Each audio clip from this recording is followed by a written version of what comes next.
அகிலம் நியூஸ் நேயர்களுக்கு வணக்கம். அகிலம் நியூஸின் இன்றைய நாளுக்கான தலைப்புச் செய்திகள். இலங்கையை விட்டு வெளியேற முடியாத பயணிகளுக்கு இலவச விசா நீட்டிப்பு பெற 14 நாட்கள் கால அவகாசம் வழங்கப்பட்டுள்ளதாக குடிவரவு மற்றும் குடியகல்வு திணைக்களம் அறிவித்துள்ளது. கடந்த பிப்ரவரி 28ஆம் தேதி முதல் மத்திய கிழக்கு நாடுகளுக்கான விமானங்கள் ரத்து செய்யப்பட்டதால் நாட்டில் சிக்கியுள்ளவர்களுக்கு இந்த வாய்ப்பு வழங்கப்பட்டுள்ளது. குறித்த அறிவிப்பின்படி தேவையான நிபந்தனைகளை சரிபார்த்த பின்னர் விசாக்கள் ஒவ்வொரு வழக்கு அடிப்படையில் வழங்கப்படும். விசா நீட்டிப்புக்கு விண்ணப்பிக்கும் பயணிகள் விமானங்கள் ரத்து செய்யப்பட்டதால் தாங்கள் புறப்பட முடியவில்லை என்பதை நிரூபிக்கும் ஆவணங்களை சமர்ப்பிக்க வேண்டும். இந்த நோக்கத்திற்காக கடவுச்சீட்டுகள், விமான ரத்து அறிவிப்புகள் அல்லது விமான நிறுவனங்களால் வழங்கப்பட்ட உறுதிப்படுத்தல் கடிதங்களை பயன்படுத்த முடியும். குறித்த விசா நீடிப்பை புறப்படும் நேரத்தில் விமான நிலைய குடிவரவு அலுவலகத்திலிருந்து பெற முடியும். மாற்று விமானங்கள் ஏற்பாடு செய்யும் வரையில் அனுமதியின்படி இலங்கையில் தங்குவதற்கான வாய்ப்பு வழங்கப்பட்டுள்ளது என்று தெரிவிக்கப்பட்டுள்ளது. ஹபரணி புலனறுவை பிரதான வீதியின் மின்னேரியா பகுதியில் இடம்பெற்ற பாரிய விபத்தில் 10 பேர் காயமடைந்துள்ளதாக போலீசார் தெரிவித்துள்ளனர். ஆடை தொழிற்சாலை ஊழியர்களை நேற்று காலை ஏற்றிச் சென்ற பேருந்து ஒன்றும் அதே நேரத்தில் மற்றொரு பேருந்தும் நெல் அறுவடை இயந்திரத்தை ஏற்றிச் சென்ற குழம்பு இயந்திரத்துடன் மோதியதில் குறித்த விபத்து ஏற்பட்டுள்ளது. விபத்துக்குள்ளாகிய பேருந்துகளில் பயணித்த 7 பேர் உட்பட மொத்தம் 10 பேர் காயமடைந்துள்ளனர். காயமடைந்தவர்கள் உடனடியாக கபரடை மற்றும் புலனறுவை வைத்தியசாலைகள் அனுமதிக்கப்பட்டுள்ளனர். காயமடைந்தவர்களில் ஒருவரது நிலை கவலைக்கிடமாக இருந்தமையால் அவர் மேலதிக சிகிச்சைகளுக்காக தம்புள்ளை வைத்தியசாலைக்கு மாற்றப்பட்டுள்ளார். குறித்த விபத்து காரணமாக கபரணை புலனறுவை வீதியினூடான போக்குவரத்து சிறிது நேரம் தடைப்பட்டிருந்ததுடன் போலீசார் சம்பவ இடத்திற்கு விரைந்து நிலைமையை கட்டுப்பாட்டிற்குள் கொண்டு வந்தனர். மத்திய கிழக்கு பிராந்தியத்தில் தீவிரமடைந்துள்ள போர்ச்சூழல் காரணமாக இலங்கைக்கு ஏற்பட உள்ள சவால்கள் குறித்து ஆராயும் நோக்கில் எதிர்க்கட்சித் தலைவர் சஜித் பிரேமதாச தலைமையில் நேற்றைய தினம் விசேட கலந்துரையாடல் நடைபெற்றது. நாடாளுமன்ற வளாகத்தில் உள்ள எதிர்க்கட்சித் தலைவர் அலுவலகத்தில் நடைபெற்ற இக்கூட்டத்தில் எதிர்க்கட்சியை பிரதிநிதித்துவப்படுத்தும் கட்சித் தலைவர்கள் மற்றும் நாடாளுமன்ற உறுப்பினர்கள் பலரும் கலந்து கொண்டனர். மத்திய கிழக்கு நாடுகளில் தற்போது பணிபுரிந்து வருகின்ற சுமார் 10 லட்சத்திற்கும் அதிகமான இலங்கை தொழிலாளர்களின் உயிர் பாதுகாப்பு குறித்து இக்கூட்டத்தில் மிகுந்த கவலை வெளியிடப்பட்டது. போர் பதற்றம் அதிகரித்துள்ள நிலையில் அவர்களின் வாழ்வாதாரம் மற்றும் பாதுகாப்பை உறுதி செய்ய அரசு எவ்வாறான அவசர திட்டங்களை வைத்துள்ளது என்பது குறித்து விசேட கவனம் செலுத்தப்பட்டுள்ளது. யாழ்ப்பாணம் வடமராட்சி கிழக்கு வெற்றிலைக்கேணி பகுதியில் மாட்டுடன் ஒருவர் கைது செய்யப்பட்டுள்ளார். குறித்த கைது நடவடிக்கையானது நேற்றைய தினம் முன்னெடுக்கப்பட்டுள்ளது. அனுமதி பத்திரமின்றி இறைச்சிக்காக சட்டவிரோதமாக மாட்டை மோட்டார் சைக்கிள்களில் கொண்டு சென்ற இருவரை வேட்டிலக்கேணி பகுதியில் வைத்து மருதங்கேணி போலீசார் கைது செய்துள்ளனர். மத்திய கிழக்கு பிராந்தியத்தில் சிக்கி தவிக்கும் இளைஞர்களை விரைவாக அழைத்து வருவது கடினமாகியுள்ளதாக அமைச்சரவை பேச்சாளர் அமைச்சர் நலிந்த ஜெயதிச தெரிவித்துள்ளார். விமான நிலையங்களின் செயற்பாடுகள் நிறுத்தப்பட்டுள்ளமையினால் இந்த நிலைமை ஏற்பட்டுள்ளதாகவும் அவர் தெரிவித்துள்ளார். நேற்று அரசாங்க தகவல் திணைக்களத்தில் நடைபெற்ற சிறப்பு ஊடகவியலாளர் சந்திப்பில் அவர் இதனை குறிப்பிட்டுள்ளார். அவர்களுக்கு தேவையான வசதிகளை வழங்கவும் வெளிநாட்டு தூதரகங்கள் மூலம் அவர்களின் நலனுக்காக பணியாற்றவும் அரசாங்கம் 24 மணி நேரமும் பணியாற்றி வருவதாக அமைச்சர் வலியுறுத்தியுள்ளார். அதற்கமைய வெளிநாட்டு தூதரகங்கள் மூலம் தேவையான நடவடிக்கைகளை எடுக்க வெளியுறவு அமைச்சகம், வெளிநாட்டு வேலைவாய்ப்பு பணியகமும் தலையிட்டுள்ளதாக அவர் தெரிவித்துள்ளார். களனி பல்கலைக்கழக மாணவர் ஒருவர் நேற்று கடல் அலையில் அடித்து செல்லப்பட்டு காணாமல் போயுள்ளதாக தகவல் வெளியாகியுள்ளது.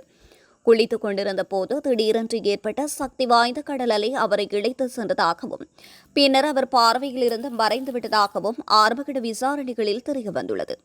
காணாமல் போனவர் புத்தல யுதகனாவ பகுதியைச் சேர்ந்தவர் என்றும் காணாமல் போன மாணவரை தேடும் பணிகளில் பாணந்துறை போலீசார் மேற்கொண்டு வருகின்றமையும் குறிப்பிடத்தக்கது. இலங்கை சந்தையில் தனது விநியோகத்தை மேற்கொண்டிருக்கும் சினோபெக் பெட்ரோலிய நிறுவனம் தங்களிடம் கையிருப்பு இருப்பதாக அறிக்கை ஒன்றை வெளியிட்டுள்ளது. எரிபொருள் தீர்ந்துவிடும் என்ற பீதி அடைய தேவையில்லை, எங்களது கிடங்குகளில் போதுமான எரிபொருள் இருப்பதாக சினோபெக் கூறியுள்ளது. பீதியடைந்து எரிபொருட்களை பதுக்கி வைக்க முயற்சிக்காதீர்கள், எங்கள் அனைத்து சினோபெக் எரிபொருள் நிலையங்களிலும் போதுமான எரிபொருள் இருப்பு மற்றும் நிலையான விநியோகம் உள்ளது.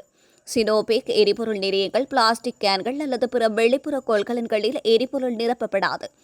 எரிபொருள் விநியோகம் தொடர்ந்து தடையின்றி இருக்கும், அமைதியாகவும் ஒழுங்காகவும் எரிபொருள் நிரப்புவதன் மூலம் ஒத்துழைப்பை மேற்கொள்ளுமாறு மக்களிடம் கேட்டுக் கொண்டுள்ளது. மத்திய கிழக்கு பிராந்தியத்தில் நிலவும் போர் சூழ்நிலை காரணமாக பல்வேறு நாடுகளுக்கு பொருட்களை அனுப்புவதில் சிக்கல் நிலவுவதாக தபால் மா அதிபர் தெரிவித்துள்ளார். ஊடகங்களுக்கு கருத்து தெரிவித்த அவர், கடந்த வெள்ளிக்கிழமை ஏற்றுக்கொள்ளப்பட்ட பல பொருட்கள் இன்னும் அனுப்பப்படவில்லை.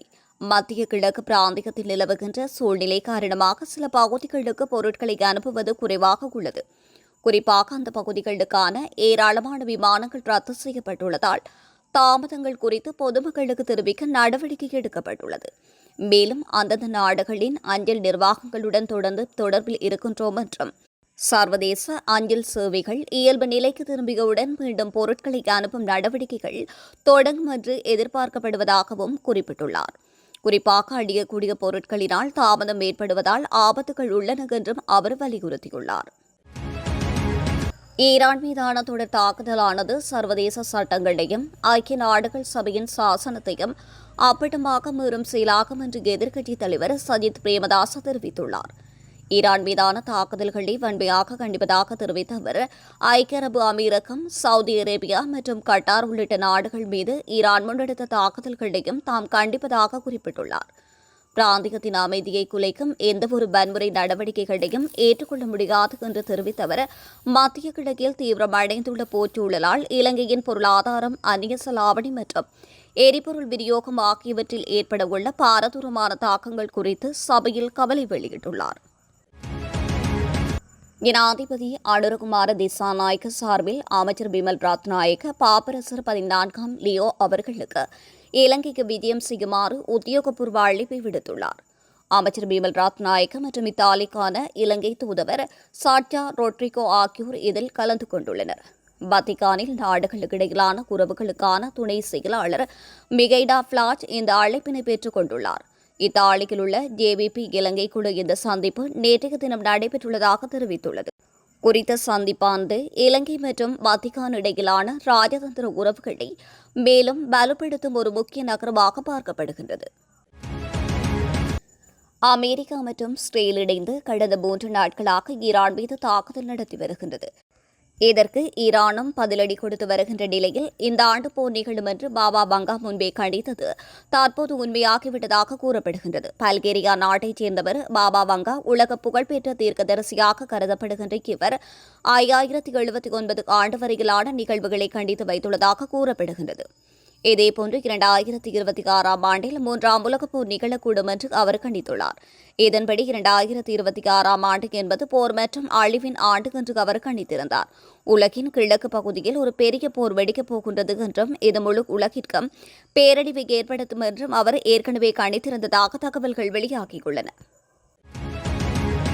மத்திய கிழக்கில் போர் பதட்டம் நீடித்துள்ள நிலையில் இலங்கையில் எரிபொருள் தட்டுப்பாடு இல்லை என்று ஜனாதிபதி அனுரகுமார திசாநாயக்க தெரிவித்துள்ளார். நாடாளுமன்றத்துக்கு நேற்று காலை சமூகமளித்த ஜனாதிபதி அங்கு உரையாற்றிய போது இதனை தெரிவித்துள்ளார். இங்கு ஜனாதிபதி மேலும் தெரிவிக்கையில், நாட்டில் எதிர்காலத்தில் எரிவாயு மற்றும் எரிபொருளில் நெருக்கடி ஏற்படுவதற்கான வாய்ப்புகள் மிக குறைவு. அந்த வகையில் 33 நாட்களுக்கு தேவையான டீசல் கையிருப்பில் உள்ளதுடன் 27 நாட்களுக்கு தேவையான பெட்ரோலும் கையிருப்பில் உள்ளது. அத்துடன் 49 நாட்களுக்கு தேவையான விமான எரிபொருளும் 44 நாட்களுக்கு தேவையான மசகு எண்ணெயும் கையிருப்பில் உள்ளது என்று அவர் தெரிவித்துள்ளார். இதேவேளை ஈரானின் எரிபொருள் விநியோகத்தில் இடையூறு ஏற்பட்டாலும் இலங்கைக்கு உடனடியாக எரிபொருள் தட்டுப்பாடு ஏற்பட வாய்ப்பில்லை என்று முன்னாள் ஜனாதிபதி ரணில் விக்ரமசிங்கே நேற்றைய தினம் தெரிவித்துள்ளார். மற்ற நாடுகள் போதிய அளவு எண்ணெய் உற்பத்தி செய்வதால் ஈரானின் இழப்பை ஈடுகட்ட முடியும் என்று குறிப்பிட்ட ரணில், ஈரான் எண்ணெய் கொண்டு செல்லும் கப்பல்களை இலக்கு வைத்து தாக்குதல் நடத்தினால் அது பாரிய சிக்கலாக மாறும் என்று எச்சரித்துள்ளார்.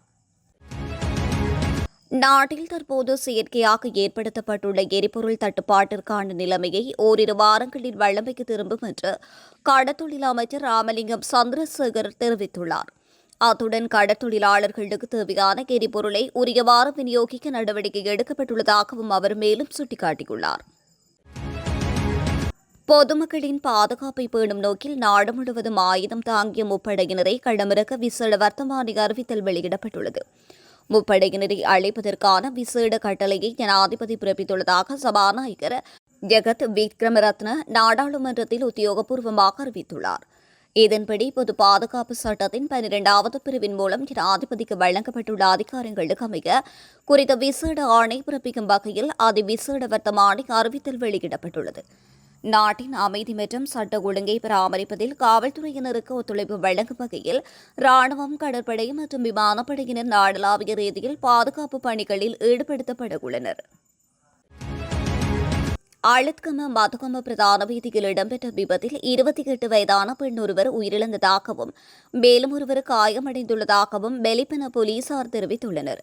பெலிபன போலீஸ் பிரிவின் 4வது தூண் பகுதியில் நேற்று இரவு குறித்த விபத்து இடம்பெற்றுள்ளது. மதுகமையிலிருந்து அழுத்கம நோக்கி சென்ற மோட்டார் சைக்கிள் அதே திசையில் பயணித்த மற்றொரு மோட்டார் சைக்கிள் மீது மோதியதில் குறித்த விபத்து ஏற்பட்டுள்ளது. இதில் குறித்த யுவதி படுகாயமடைந்து வைத்தியசாலையில் சேர்க்கப்பட்டதன் பின்னர் அங்கு உயிரிழந்ததாக போலீசார் தெரிவித்துள்ளனர். இத்துடன் அகிலம் நியூஸின் இன்றைய நாளுக்கான தலைப்புச் செய்திகள் நிறைவடைகின்றன. தொடர்ந்து உடனுக்குடன் செய்திகளை பெற்றுக்கொள்ள அகிலம் நியூஸுடன் இணைந்திருங்கள். நன்றி, வணக்கம்.